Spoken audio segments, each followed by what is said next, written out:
Hey there, I'm Philip M. Bailey, and today we're doing a special States of America live today and tomorrow to unpack everything unfolding in this unusual election.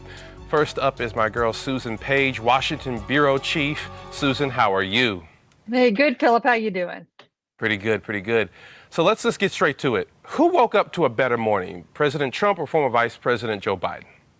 I think Joe Biden did. It was some rough hours on Tuesday night as many states counted their in-person votes first. Those tended to be more likely to be cast by Trump supporters. As more and more votes in swing states were counted from mail-in ballots, those trended Democratic. So you see Joe Biden with an increasingly good position in the swing states he would need to carry if he's going to get to 270 electoral votes. Now, I'm a good old Kentucky boy, Susan, and I love my basketball, so I'm going to give you a basketball analogy here. It doesn't matter whether you get a dunk or a layup, it's 2 points. I'm hearing a lot of Democrats who sound disappointed. Should they be? Yes, there are Democrats who are disappointed, not because of Joe Biden, because there is increasing confidence among Democrats that in the end he will win the presidential elections. There's disappointment they didn't flip a couple states that Right. were reach states for Democrats, but they thought might be in play. Texas, for instance, Florida, Ohio. Those are states that didn't turn out as with the kind of finish that they had hoped for. And also, we didn't see the kind of blue wave that would bring in a Right. Democratic-controlled Senate or bolster the Democratic majority in the House. In fact, it looks like Democrats will lose seats in the House, and it now looks unlikely that Democrats will win control of the Senate. Right. I think a lot of Democrats, a lot of lefties, a lot of woke progressives were hoping for sort of this repudiation, sort of to posterize President Trump. Let me ask you then, did some people, Democrats in particular, progressives, underestimate Trump's appeal? Maybe not personally, right? It does seem like the country had a bit of Trump fatigue, not personally per se, but from a policy perspective, did his sort of right-wing populism, Trumpism maybe won the day out, even if Trump himself didn't? I think that not just progressives, but even some Republicans underestimated the durability of the coalition that President Trump has put together. He went out there in those last couple of days over that last weekend, did really the kind of campaigning that we haven't seen so much this year because of the pandemic, turned out his vote and denied Democrats some of the gains that they'd hoped to make. Well, some Democrats were hoping this would stand as a repudiation of Trump. It would show Trump to be an aberration who just was here and gone after 4 years. That's not the case. President Trump, even if he loses this election, gives no signs that he's going to go away from the political scene. Right. Well, Susan Page, our Washington Bureau Chief here at USA Today, as always, thank you for coming in on this special edition of States of America. Hey, thank you, Philip. No problem. So we're going to have a little interesting You Asked, We Answered segment here on States of America for the special edition post-election. We went to social media to ask you, our viewers, what questions you had, and here to answer them is Anna Ashbrenner, 2020 elections editor. Anna, hey, how's it going? I'm living. How are you? You're living. Well, Anna, let me get right to it here from some of the questions we got. Look, calling the races is very important, but it's confusing to a lot of folks, a lot of regular folks at home. Here's a question from Michael on Facebook. He wants to know what happened in Virginia, for example. How did they call it so early? What does that mean? We saw these calls early in many states, right? Yeah. So in Virginia specifically, if I'm remembering correctly, which seems like a year ago, the AP made that call based on absentee ballots that were out, I believe, still in Fairfax County, which is largely Democratic. And so it was concerning, I think, for a lot of people to see that called with the president holding such a large lead there. But the AP, looked where outstanding ballots were, looked at some of those margins, and, ended up being right. The networks called Virginia, I think, a couple hours later. But that, I would say, was 100% a function of the absentee balloting, expecting to come in, almost 100% for Joe Biden in a really strong Democratic area. Right. Now, we all know that you need 270 electoral votes to win the presidency. Anna, I hear you have this recurring nightmare, like a Freddy Krueger type nightmare, about a 269 tie between former Vice President Joe Biden and President Trump. Susan on Facebook wants to know, how could that happen, right? And what is the situation that could happen? And are we out of the danger zone of something like that happening, a 269 tie? Yes. So Susan, you do not have to live in my recurring nightmare. So the 269 scenario was on the table if Joe Biden was able to flip Wisconsin, Michigan, and Arizona, but everything else on the map stayed the same as 2016. So what ended up happening last night as people started, a lot of people realized this ahead of time, but maybe didn't talk about it. Everyone started looking at the Nebraska 2nd congressional district. So Nebraska is one of 2 states that hands out electoral votes, both based on the popular vote total in their state and then by congressional district. So it has 5 electoral votes, 2 come statewide, and then 1 each in each of its congressional districts. The Nebraska 2nd is suburban Omaha. Hillary Clinton ran close there to Donald Trump in 2016, but he was able to win it. I believe Obama won it in 2008. And it has been targeted by Democrats because of sort of these shifting allegiances among suburban voters. So when it was projected and then AP called that Joe Biden would win the Nebraska 2nd, I think a lot of people who have spent a lot of time on this math sort of took a deep breath and were like, okay, all things considered now, that scenario is off the table. And that would have, a 269 tie would have sent us into really, in a lot of ways, unprecedented territory in the modern age.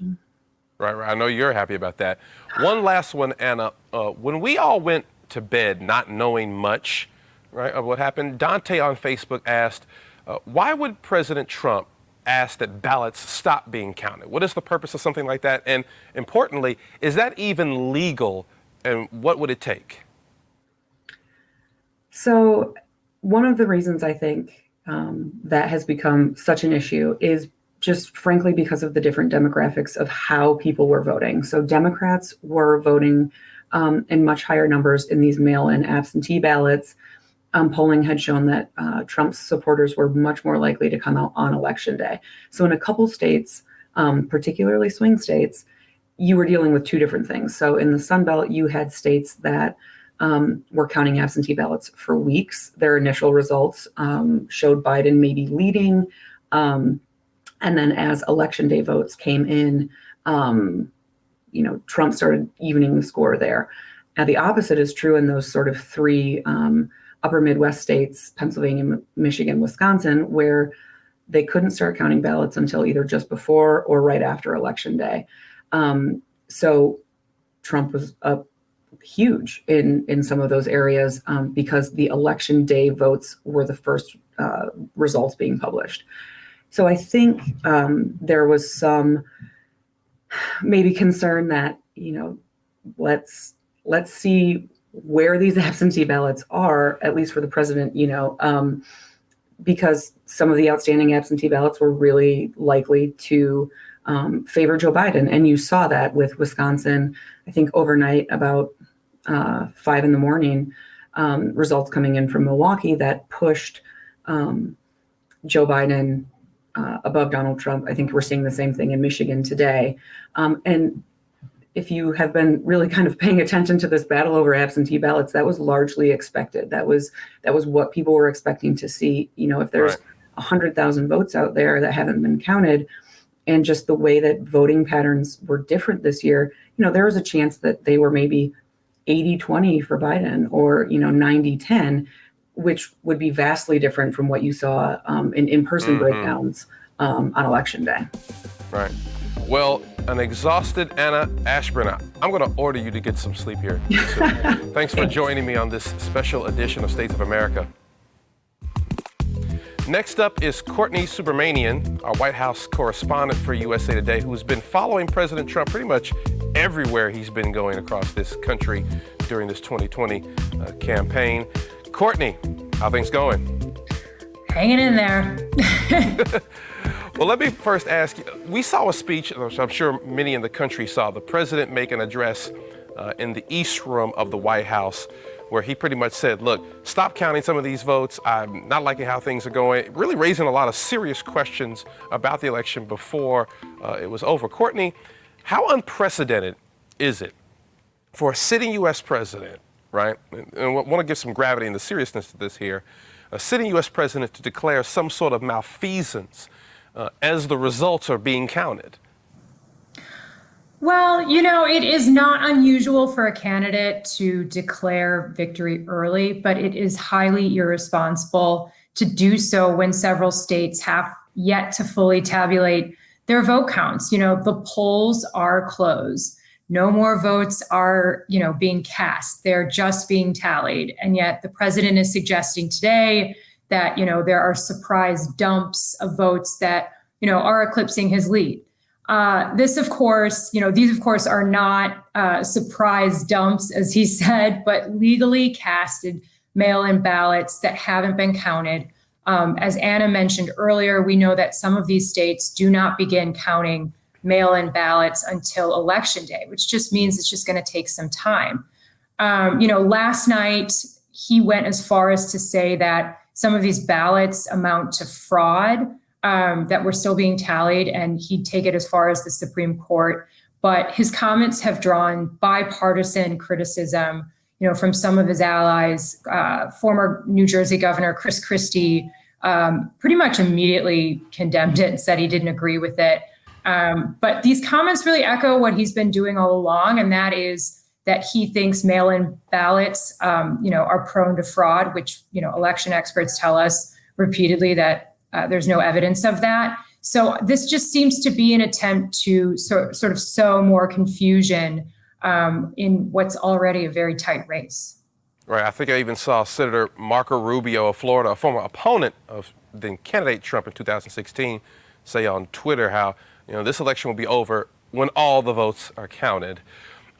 Courtney, what have we seen in terms of former Vice President Joe Biden's, his campaign's response to the president's claims? Is he making also, claims of victory and saying, oh, I'm going to win this state and that state? Or what's he doing and how's he responding to Trump's claims?